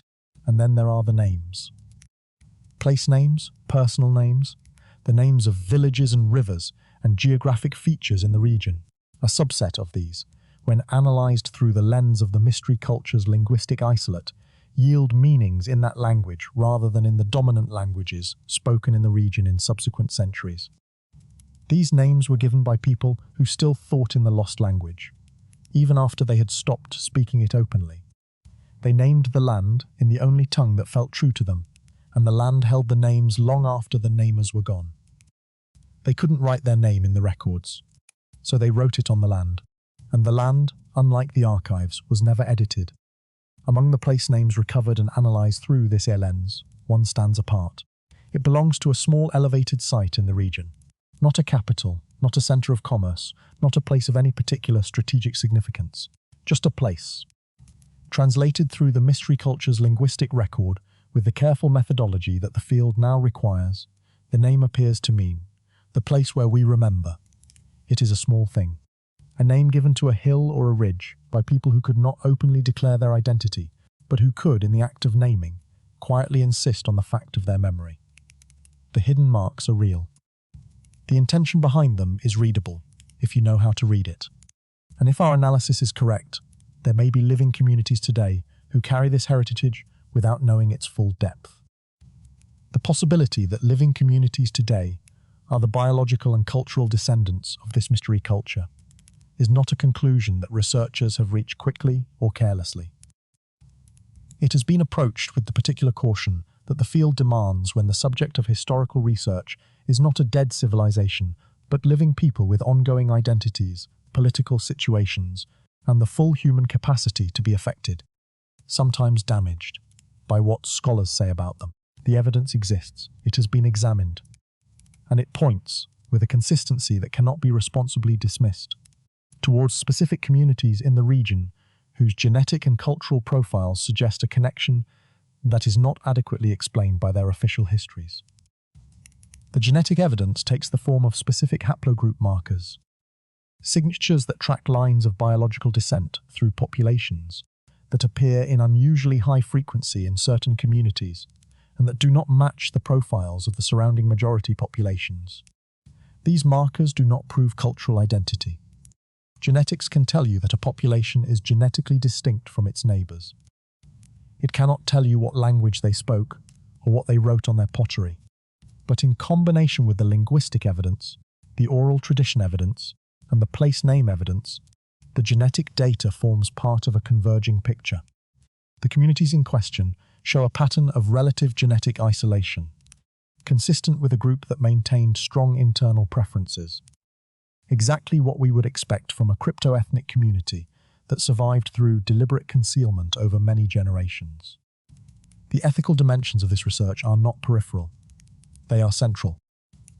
The communities whose heritage may be at stake in these findings have not always been consulted in ways that gave them genuine voice in how the research was framed or how its conclusions were used. The history of indigenous to minority communities being studied by outside researchers is long enough and troubled enough that the reserve with which some of these communities regard the scholarly attention directed at them is not irrational. It is the appropriate response of people who have learned, from experience, that being studied and being heard are not the same thing.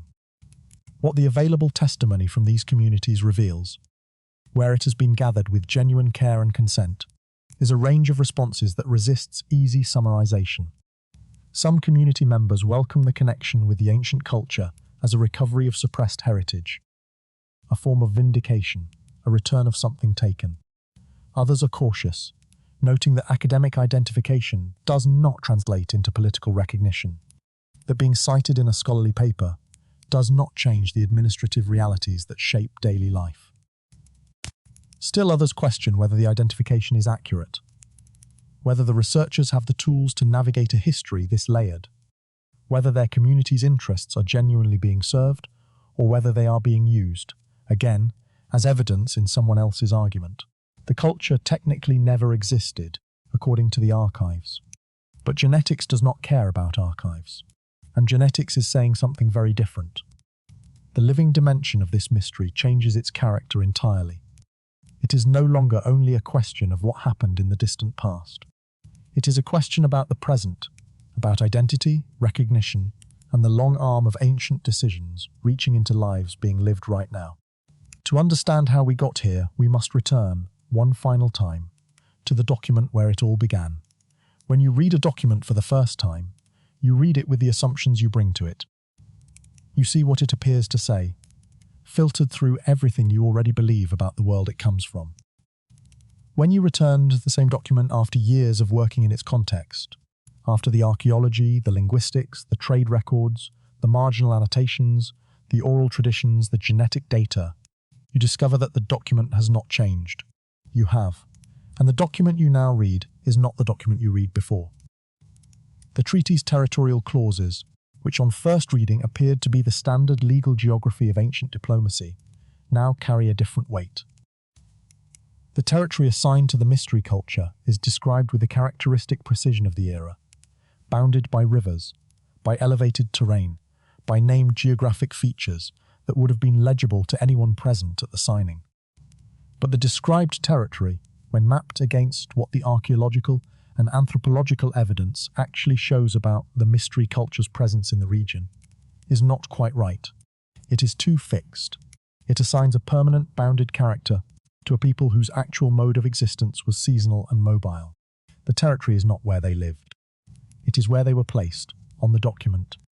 It is a legal fiction of settlement, imposed on a network of movement, a cartographic translation of something that did not naturally exist in cartographic form. The sovereignty clauses are stranger still when read with this knowledge. The language used to describe the mystery culture's political status grants them a degree of formal independence that, in the context of what we now understand about the buffer state strategy, is almost certainly not what it appears to be. The formal language of sovereignty was the standard diplomatic vocabulary.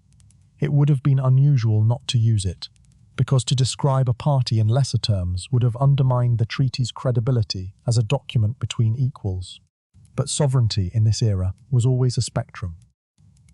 And the mystery culture's sovereignty, however formally expressed, existed only within the strategic context created by the power that had found it useful to name them. Their independence was real on the document. It was conditional in the world. The witness list deserves attention it has not always received. Ancient treaties required witnesses, officials of standing whose presence and seal confirmed the legitimacy of the agreement. The mystery culture's witnesses are listed with appropriate formality, but when researchers began cross-referencing those names against other documents from the period, looking for the same officials in other treaties, in palace records, in religious texts. Something unexpected emerged. The witnesses attached to the mystery cultures portion of the treaty do not appear in any other document. Not once. In a period when the officials of the known signatories left abundant records of their activities, the witnesses for the mystery culture are present in this document only. They do not exist elsewhere in the record. We read this document once and saw a treaty. We read it again and saw a blueprint. The third time, we saw something that looked uncomfortably like a performance. A document designed to create an appearance that did not fully correspond to an underlying reality, complete with a supporting cast whose only role was to appear in this single scene and nowhere else. The seals of the signatories are the most personal elements of any ancient treaty. They are where the individual actor enters the document, where the abstract political entity becomes a specific person or institution, pressing a specific object into a specific medium. They are as close to a signature as the ancient world came. And the mystery culture's seal, when examined with the attention it deserves, tells a story that the rest of the document carefully avoids. The seal's iconography is distinctive in a way that specialists in the ancient Near Eastern seal-making traditions notice immediately. The visual vocabularies of the various regional traditions are well documented. The imagery of the Mesopotamian cylinder seal, the Egyptian cartouche convention, the Anatolian stamp seal tradition, each with its characteristic elements, its preferred symbols, its compositional logic, refined over generations of practice. Anyone trained in these traditions can look at a seal and place it, at least approximately, in its cultural context. The mystery culture's seal cannot be placed. Its imagery is its own.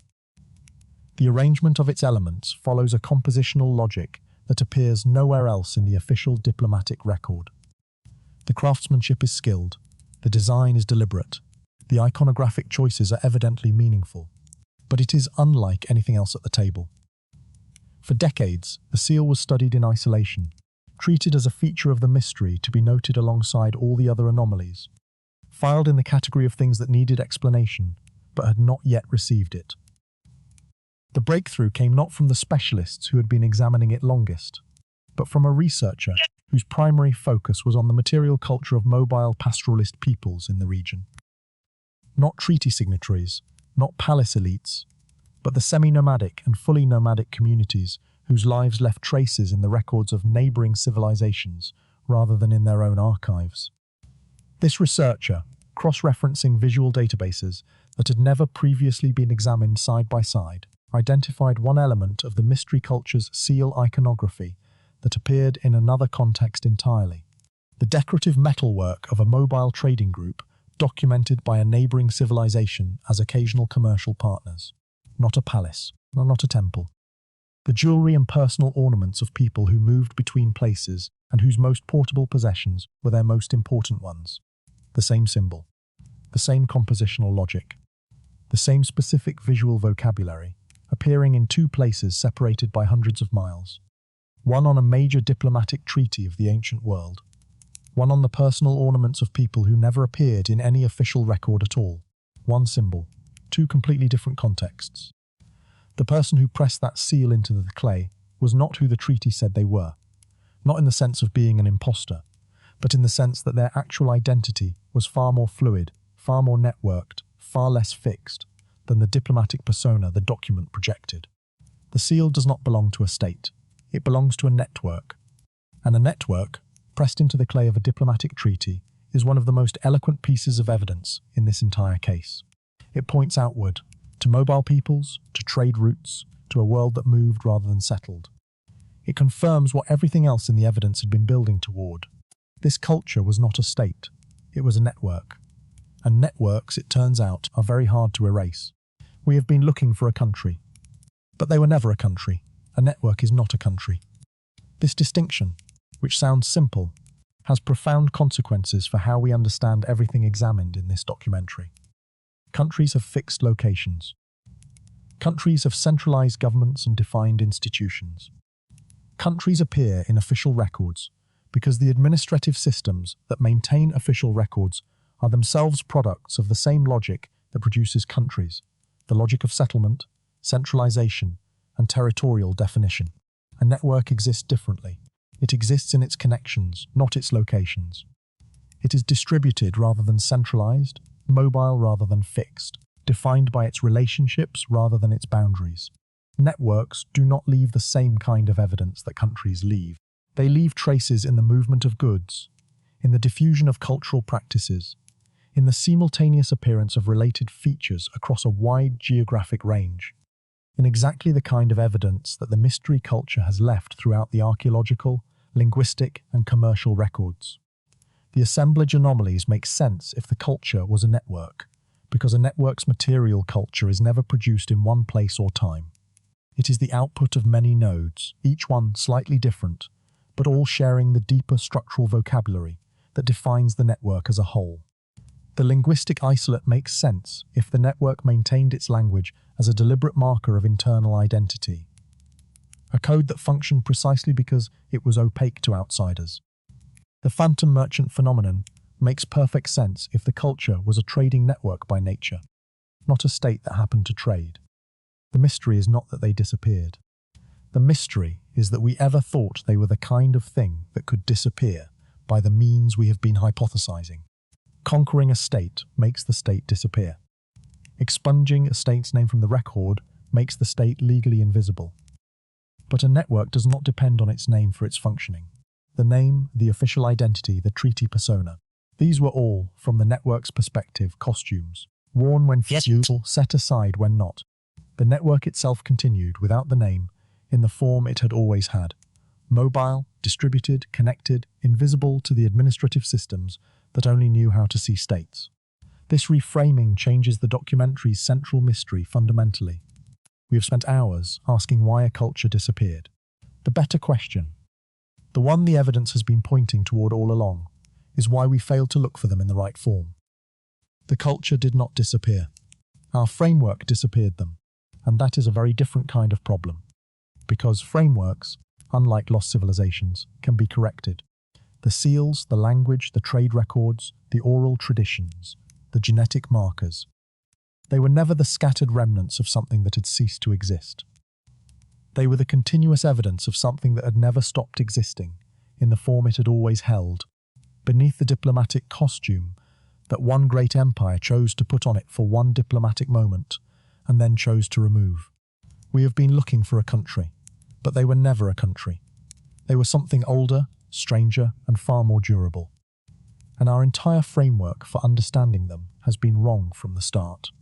The framework changes everything, including how we read the legacy of a treaty that has shaped the world they, and we, inhabit. If you were to draw a line from the treaty we have been examining to the present day, the line would not be straight. It would curve and double back, and pass through centuries of subsequent history, in ways that require patience to follow. But the line is real.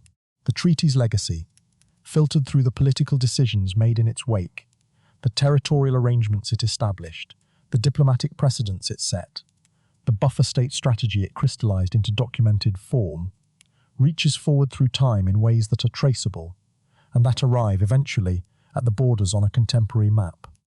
The mechanism of transmission is not mysterious. Ancient treaties were cited in subsequent negotiations. The territorial arrangements they established formed the baseline from which later powers worked. When one empire superseded another, it typically inherited not just the territory of its predecessor, but the legal and administrative frameworks that governed that territory, including the treaty obligations, the territory designations, and the diplomatic precedents that shaped how the region was understood and organized. The mystery culture's erasure, embedded in those frameworks, was inherited along with everything else. Each successive power worked within a geographic and legal context that had been shaped, in part, by decisions made in the era of our treaty. The vacuum left by the culture's administrative disappearance was a structural feature of the regional order, not an anomaly that later powers needed to explain or address. The chain runs through the succession of empires that controlled the region after the original treaty's era. It passes through the territorial reorganizations of the Hellenistic and Roman periods, each of which worked within and against the frameworks established by earlier powers. It passes through the medieval reorganizations that overlaid new political structures on ancient foundations. It passes through the Ottoman administrative arrangements that governed large parts of the relevant region for several centuries, arrangements that were themselves inherited, in part, from the Byzantine period, which had inherited them from Rome, which had taken them from the Hellenistic kingdoms, which had taken them from the Persian imperial administration, which had taken them ultimately from the ancient Near Eastern palace economies within whose legal world our treaty was created, and then the chain reaches the colonial era. European powers drawing borders across territories they had never governed, working from historical records and administrative precedents they had inherited or acquired through scholarship, making decisions about boundaries that would define the political geography of the modern world. The records they consulted were, inevitably, the official records, the records that included the territorial arrangements of the ancient powers, the records that did not include the mystery culture, because the mystery culture had been removed from those records more than 2,000 years before the colonial cartographers put pen to paper. The space they occupied, the administrative vacuum their erasure had created, was treated as available for allocation, because the official record said it was unattributed. The treaty was signed 3,000 years ago. The borders it helped create are still being fought over. Some things, it turns out, never stop being ancient. The specific mechanisms by which this ancient treaty's territorial logic influence modern cartography are a matter of ongoing scholarly work, and the full complexity of those mechanisms exceeds what a single documentary can responsibly summarize.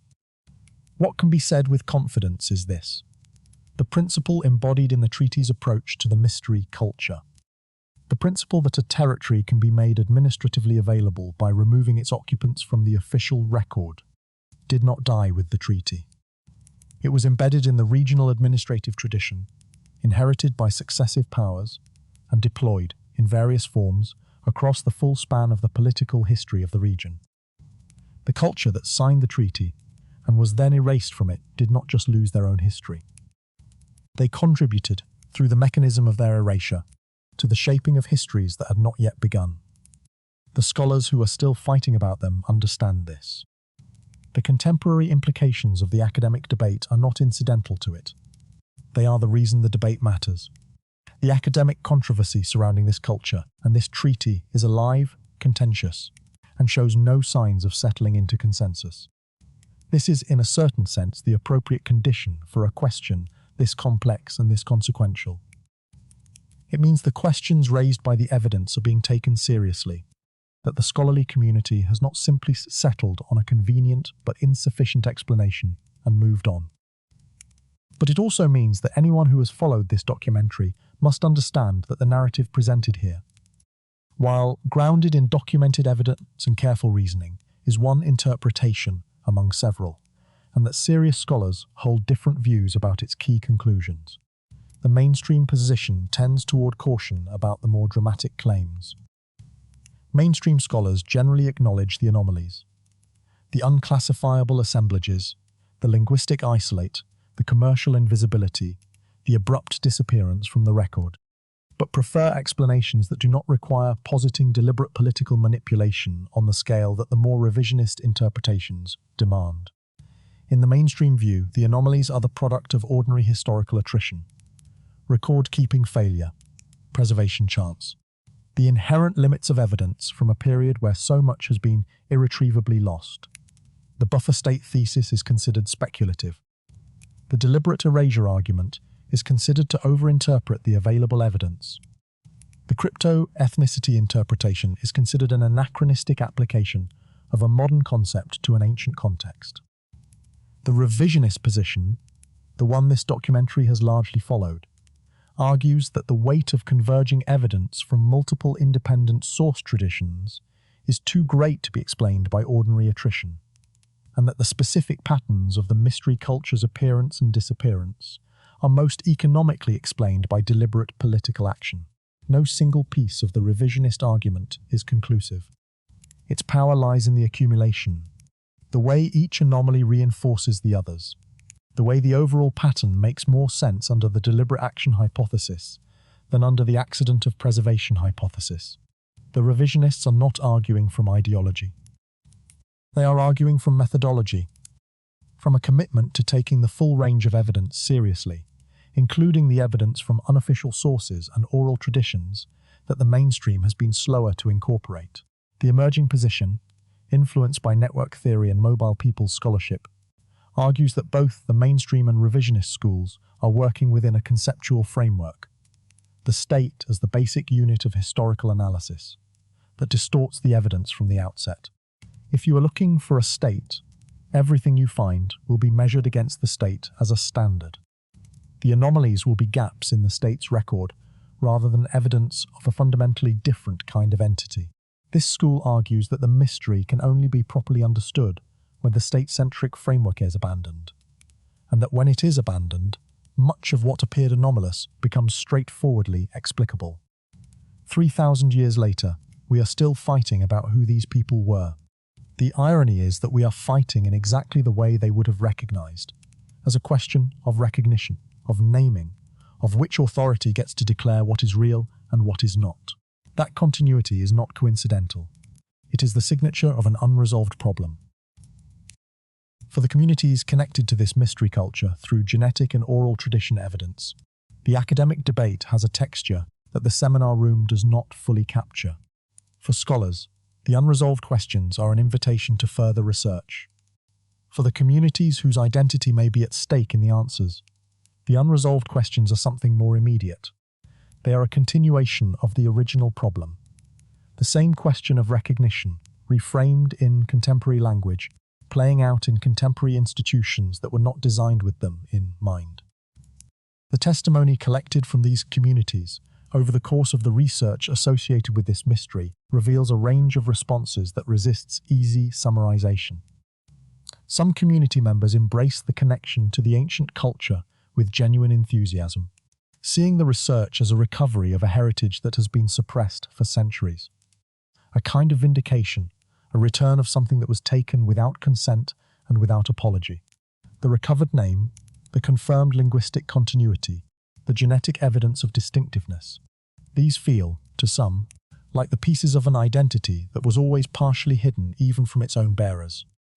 They experience the research not as the imposition of a new identity, but as the illumination of one that was always already there, waiting beneath the surface of official categories that had never quite fit.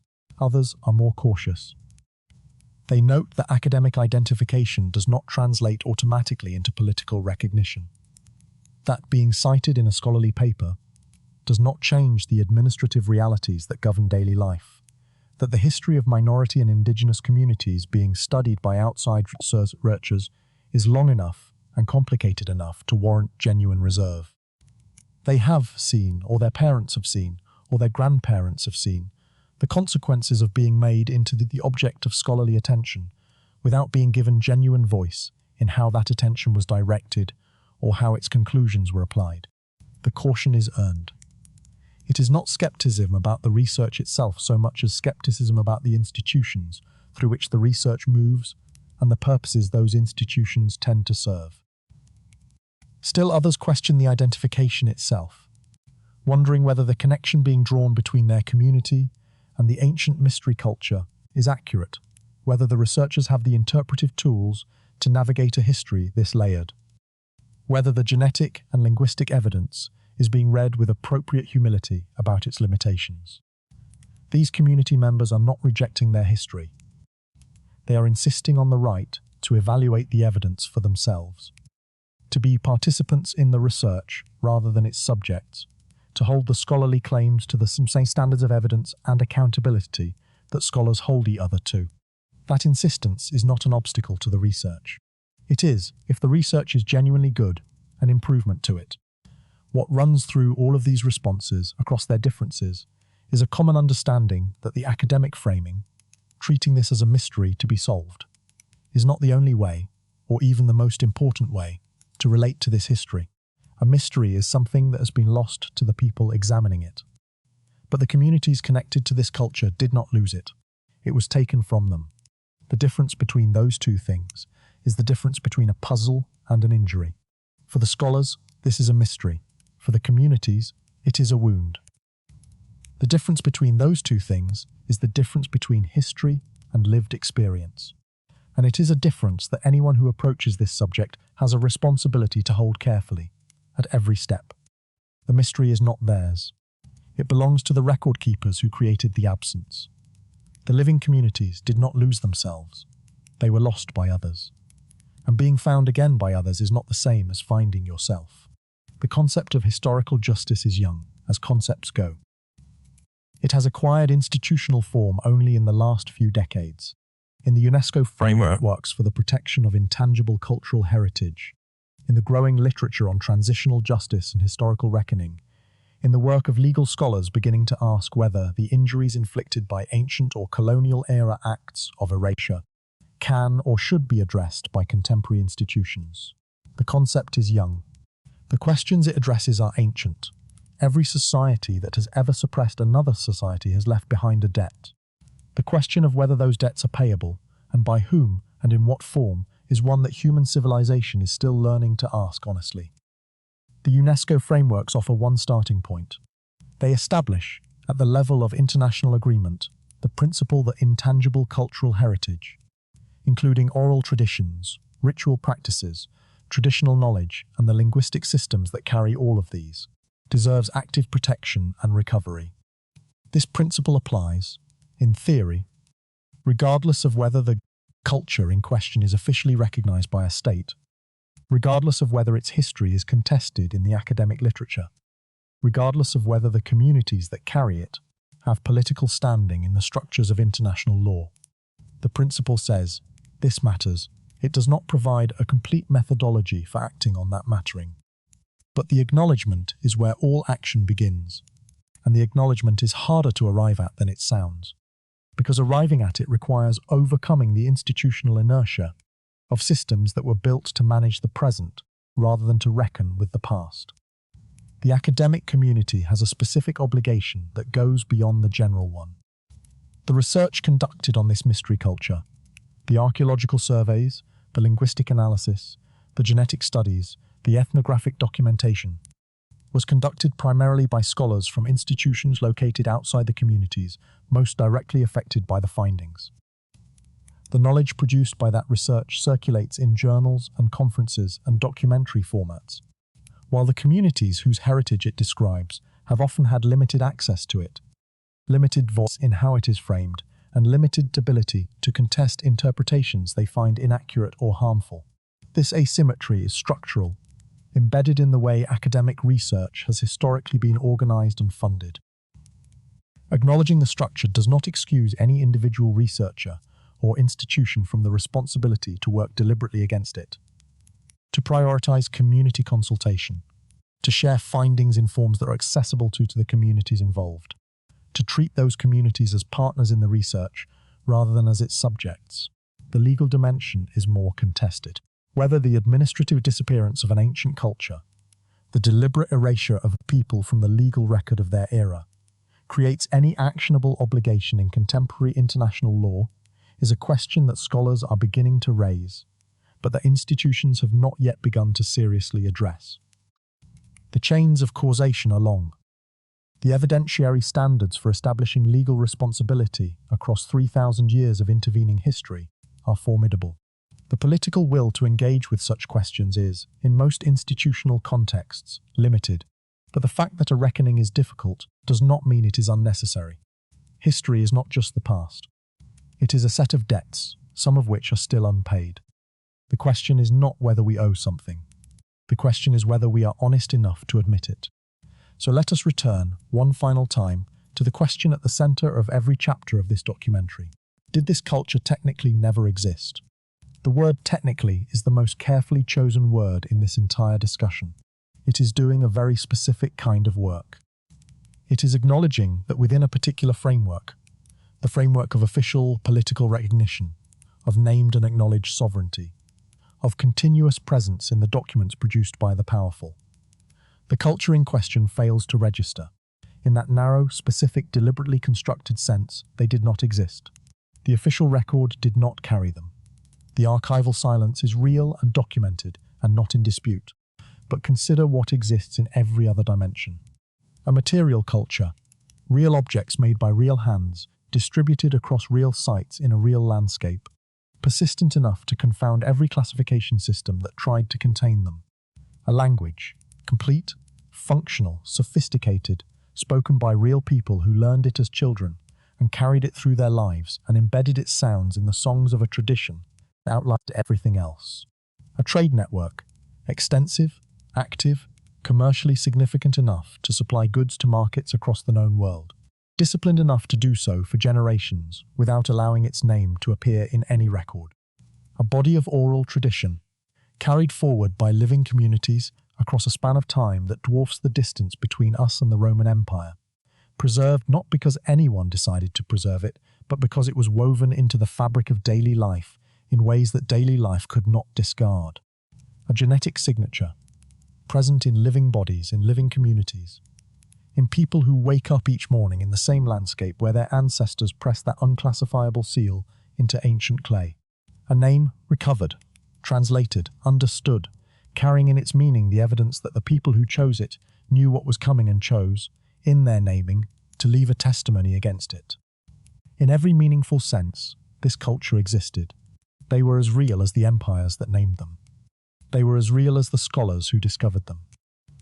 They were as real as the communities that have carried their memory forward, without fully knowing what they were carrying. The only sense in which they did not exist is the political and administrative sense. The sense defined and enforced by the powers whose records we have privileged above all others for the 2+ millennia since those records were made. And that is not a statement about the culture. It is a statement about the powers, and about us, for having accepted their record as the final word on what was real. The word technically is one of the most dangerous words in history. It is the word that has always been used, in every era and every language, to transform a moral fact into a technical exception. It technically wasn't their land. They were technically not citizens. It technically wasn't a state. They technically weren't a people. Every erasure in human history has been accomplished, at some level, through the application of that word, through the careful construction of a framework within which the truth that is inconvenient ceases, technically, to count. The word does not announce itself as dangerous. It presents itself as precise, as rigorous, as intellectually responsible.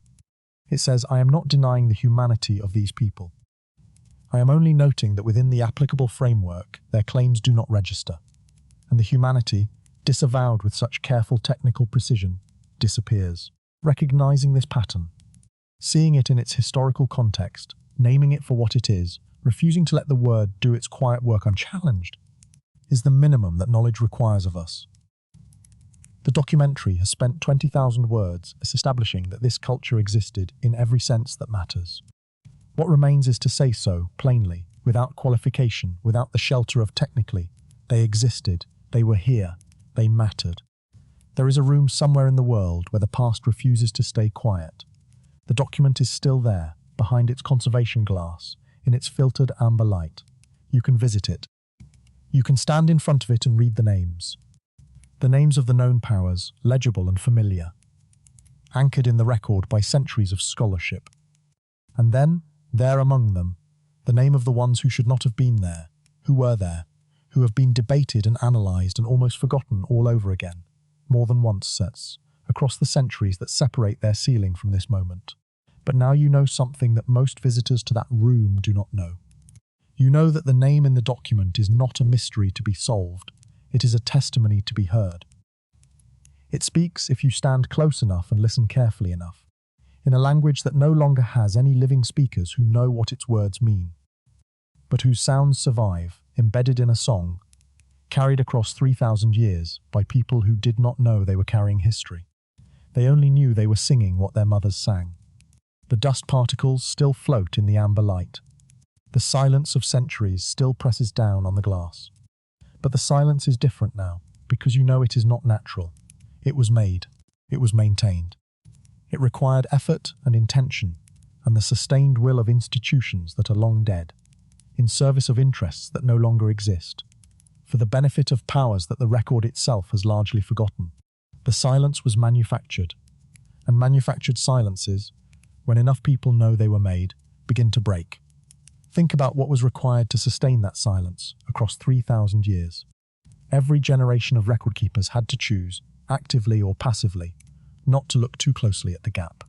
Every scholar who noticed the anomaly and filed it away as minor had to make a judgment that it did not warrant serious investigation. Every institution that organized the historical record had to maintain, without necessarily intending to, a framework that made the mystery culture invisible by design. Invisible because the framework itself was built on the administrative logic that had erased them. The silence was not maintained by malice. It was maintained by habit. By the slow, unreflective perpetuation of categories that had been built to serve a purpose no one was consciously remembering anymore. That is how most erasures survive. Not through active suppression, but through the quiet inheritance of systems that were designed, long ago, to produce exactly the silence we have been living with. What changed that was not a single discovery. It was the accumulation of people who were willing to ask the wrong question. Wrong in the sense of the question the field consensus had decided was not worth asking. Wrong in the sense that it disrupted the comfortable assumption that the official record was the full record. Wrong in the sense that it required looking at the evidence in forms and from sources that the dominant framework had trained scholars to treat as secondary. A scholar who listened to songs. A researcher who looked at seal iconography across different social levels. An anthropologist who took seriously the ethnographic records that other disciplines had treated as folklore. People who worked at the edges of their fields and found, at those edges, a world that the centre had been missing. They had a name. We know now what it sounds like. We know, more or less, what it means.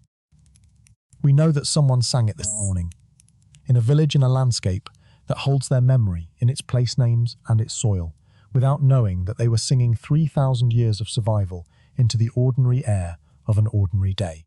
We know that the people who chose that name looked at the world being assembled around them. The treaties, the buffer states, the administrative reclassifications, the careful bureaucratic management of their disappearance, and named themselves in a way that carried the weight of everything they understood was happening. The name they chose was not a battle cry. It was not a declaration of defiance or a proclamation of permanence. It was quieter than that, and, because of its quietness, more enduring. It was the simple, dignified act of saying, we were here, we knew what we were, we knew what was being done to us, and in the act of naming we refused to let that knowledge die with us. We are passing it forward to whoever is listening carefully enough to hear it. You have been listening. For the length of this telling, you have been present in the room where the past refuses to stay quiet.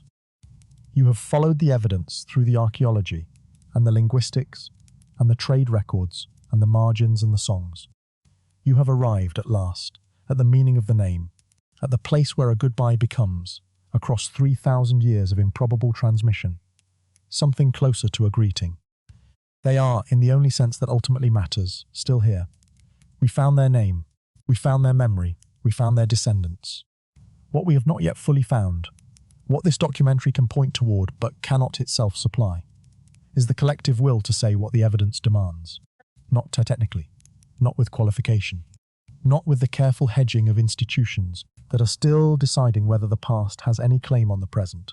Plainly, honestly, without the shelter of that single, dangerous, quietly devastating word.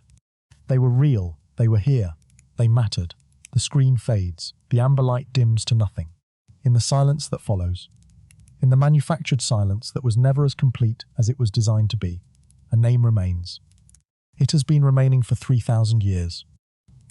It will continue remaining now that you know it is there, in the places where it was hidden, in the stones of unnamed hills, in the sounds of songs whose singers have forgotten their words, in the living bodies of communities who were told, for generation after generation, that they came from nowhere. They came from somewhere, and now at last someone has said so.